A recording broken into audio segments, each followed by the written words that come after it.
Hello,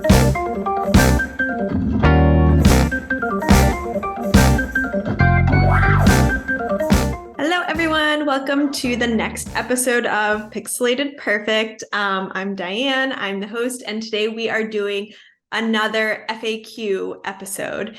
Today's FAQ episode is going to focus on feedback. So the goal is to help you, the designer, to have some tools for how to receive feedback, and just how to get better at giving feedback as well. So this is something at TDP that is one of our core values, is getting feedback, receiving feedback, and being able to have those conversations. So this one is near and dear to my heart and extremely important to me and the design project team. So let's get into it. The first kind of question I want to start with is, what is feedback, and why is it important? So as designers, we are working in an environment where there is no right or wrong answers for the most part. It's creative, it's coming up with concepts. Of course, there's constraints that we have to think about, there's rules to follow, there's best practices, but overall, it is not math. There is not an equation that will get us to this one result. And so in that case, feedback is really important to be able to brainstorm ideas, to be able to come up with and present the best designs we can for the user by getting feedback from everyone on what it makes sense, what doesn't make sense, where are you struggling, what looks good, what doesn't look good, why. And that's why it's so important, because us as designers, if we work in a silo alone, we are our own biases.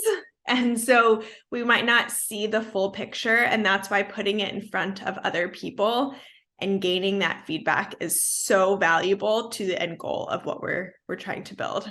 So that's getting off my soapbox. That is basically feedback.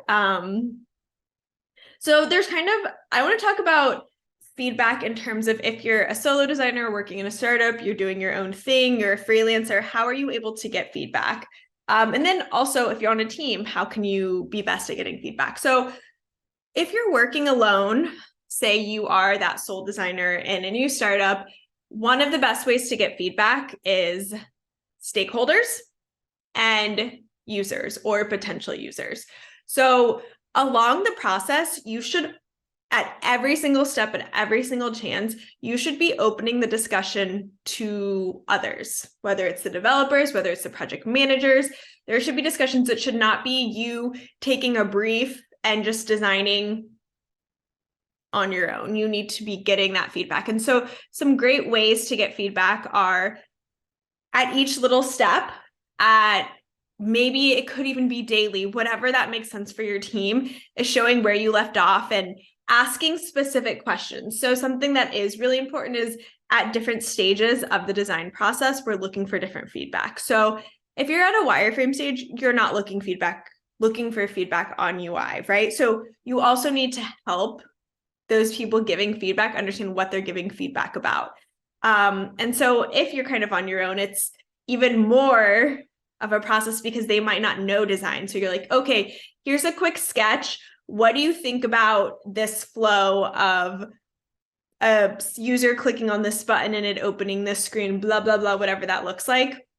You should be sending that out to everyone you can at every stage and gathering that feedback. And then it's not you making that decision based on your own biases. It's making that decision as a team, or understanding how people are interacting with that. And that's super, super important. And that's how I suggest, like, as a one designer, getting feedback is literally just, if it's a stakeholder, if it's a friend, whatever, just getting some form of feedback early and often, and pivoting and iterating and building. And this is also probably another FAQ episode, but like, how do you show the value of doing these steps to those stakeholders, and how do you explain why it's important to get that feedback? I think we can definitely dive deeper into that at another time. But what I will say is, it's kind of based on explaining the ROI of design, right? So like, by doing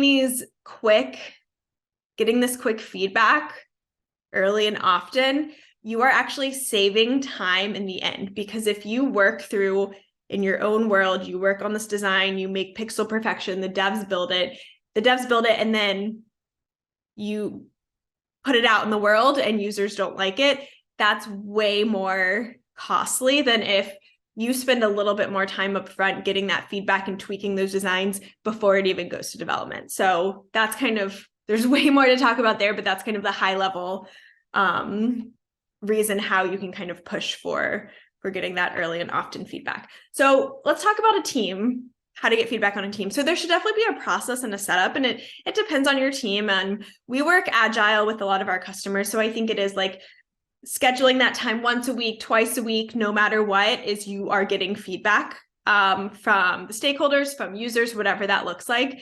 And then within your team, so if you have other designers, so something we do at the design project is every week we have a weekly design review where all the designers come together. They get to share the work they're working on and get feedback from everyone on the team. So everyone on the team is designers, is co-founders, whoever that is. They're there to kind of offer their 2 cents and their feedback so that we say that we're giving the best we can to our customers versus that designer just, again, working in that silo. So we want to open that up. And there's a process. There should definitely be like an understanding when you start a project of like, when are we looking for feedback? How often are we looking for feedback? And so that you have these steps ingrained into your process so that your team is completely on board of when you're looking for feedback, what kind of feedback you're looking at each stage and working within that team to be able to provide that feedback, to know when you're iterating and to move forward. So I think when everyone is on the same page and everyone is involved in that feedback loop, that leaves room for everyone to grow and understand the problems and to face them together. Instead of, say, you're working in a team, but your team is split and you have the design team and then you have the developer team, and then the design team makes all these decisions and goes out and does this research and then hands it off to the developers. The developers might find a lot of problems. They're like, oh, wait, we can't actually do this, or why would you do this? But by having everyone in that team in that process is a way to make sure that everyone is on the same page, that everyone's having those discussions about that feedback and everyone's moving together. So I think that's really insightful and something that we try to do with our customers and that we try to do. And I think that really leads to the best design. Let's talk about the actual act of receiving feedback. And how can you as a designer avoid feeling attacked or become defensive? So us as designers, we build something and we put out in the world and we're excited about it. And then we get negative feedback. Our first instinct as designers is to protect it, to speak about it, to get frustrated. And I think that it's really hard. And I think it gets to this point where you have to remove the ego out of it. And you have to understand that feedback is meant to, everyone is giving feedback to build the best thing possible. So they're not attacking you.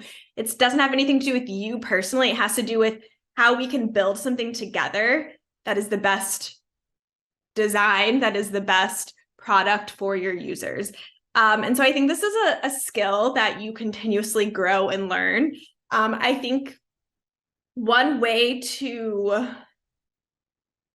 maybe think about getting feedback and being able to defend it if you feel strongly is you should have a reason for everything you design. So whatever flow, whatever process, you can, I think it is important for you to like speak about why you did what you did and why you think it makes sense. And then having a discussion with someone else that maybe thinks differently and agreeing to disagree, coming up with a solution, having those tough conversations at that point to lead to the best designs.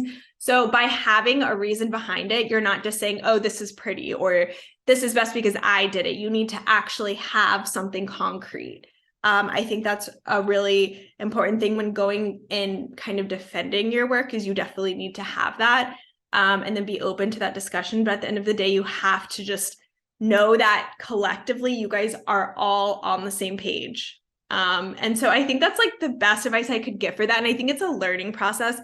I think it's taken me a long time to feel not always attacked. I think it takes a lot of designers that time and that space to go through it. So it's going to be challenging. Like it's never not going to be challenging, but you just have to have the right mindset and the right frame. And you also have to have the right place that you're getting and receiving feedback. You need to be feeling like everyone is open and you're all on the same page and everything like that. So it's really important to have that like space to be able to have those feedback sessions.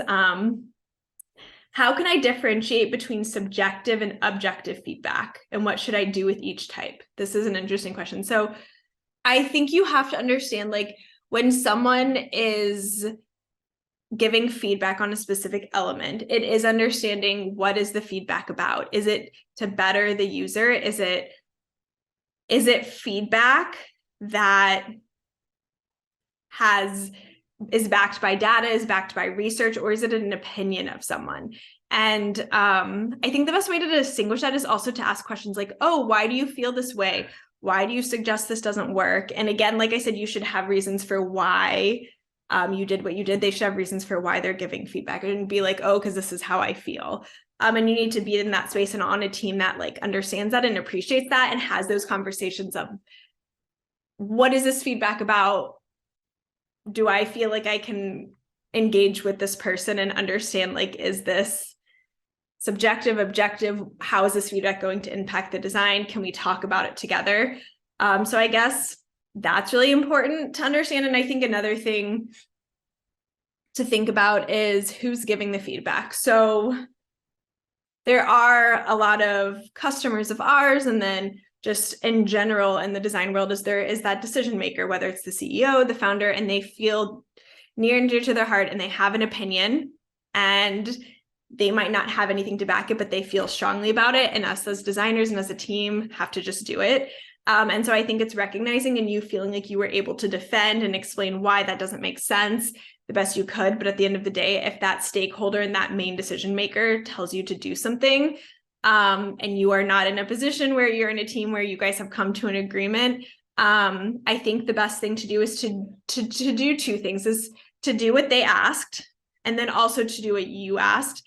And if you can actually put it in front of a user and get feedback from it, I think that's really like, hey, let's take all the opinions out of this and let's just put it in front of users and let's get real data to back up A/B testing and go with that option. So I think that's something to keep in mind, is as a team or as you're getting feedback and receiving feedback, if you guys get into this loop of everyone has their own opinions, no one really knows what to do, and you're just stuck, you need to get out there and you need to show your work and you need to get data and you need to get feedback from users to understand what works and what doesn't. So I think that's really great thing about product design, UX design, is that it isn't just like feelings. There's a lot more to it so that you can actually push for getting that data to back up any decisions that your team makes. What are some techniques for handling difficult or negative feedback, and how can I maintain a positive attitude and mindset? I think we talked about this when feeling attacked if you're receiving feedback. Again, I think it's taking ego out, which I know is a lot easier said than done. But I think it's really important to recognize that you're not being attacked, or you shouldn't be attacked. You should be in a safe space to be able to share ideas. I also think practice. I think the more that you feel comfortable giving feedback, getting feedback, the more that you will be open to it. So I think like a lot of more junior designers, they're still like questioning their decisions. And so they might feel like, oh no, I did it wrong. And it's not doing it wrong, right? It's like you needed to do that step to be able to understand and to get that feedback to know that that wasn't the best decision, based on many factors. And so I think the more senior and the more you grow as a designer is the more impactful that feedback is, because you know you're really working with a team. And so I think if you think about letting go of those negative feelings, the more you can focus on growing as a designer, and growing as a designer means being able to get feedback and give feedback in a more neutral way, with the end goal being building the best thing you can. How to deal with customers that don't give feedback. This is a good one. Is like we kind of talked about, is sometimes there's decision makers that are like, I don't care what you say, this is what I want to do, which we talked about. And there's also some people that are like, I don't know. I trust you. Do whatever. And in this case, this is also kind of a not the best experiences because they probably have opinions, but they feel like you are the expert, so they're going to let you take it on. But I think in a team setting, everyone has a role and everyone has something, an expertise that they can share that's super valuable. So I think it's really important for you, to the designer, to create and facilitate a space where you explain the importance of feedback and how every piece of feedback you get is going to help push the team to build something better. And so if no one's giving feedback and you get to the end, there's definitely the chance of you weren't able to build something in the best way possible because you didn't get that information you needed out of someone, or it kind of flops because you feel like you're, again, working in the silo. So I think that's an important part of feedback, is you need to make sure you're getting it, and you're receiving it. How can I create a feedback culture within my team or organization? And what are the benefits of doing so? Feedback culture is near and dear to my heart, like I talked about at the beginning. And I think having that culture where people feel like they can give feedback and get feedback is what creates a really strong team and bond. Being able to have those difficult conversations and being able to disagree is what makes your relationship with your teammates, with your company, with your stakeholders, with your customers so powerful, is being able to get to that next level with them and know that you're all building something together that's going to solve a problem. And so without that feedback culture, you're basically all kind of working in silos, building on one person's ideas and not coming together and not putting it out there in the space and getting feedback. So I think if you're building a product, if you're a designer in a company, there's no situation where feedback is not going to get you to a better place. And so I think that just makes, like we said, strong culture internally, makes teammates feel heard, makes teammates feel like they can bond with their other teammates. I think from a business standpoint, you're really understanding who your users are, you're getting feedback from them, you're really building something for them that's solving their problems, which means the company is going to be successful and grow, hopefully. So those are kind of my overall thoughts on feedback. I hope you guys enjoyed. Thanks.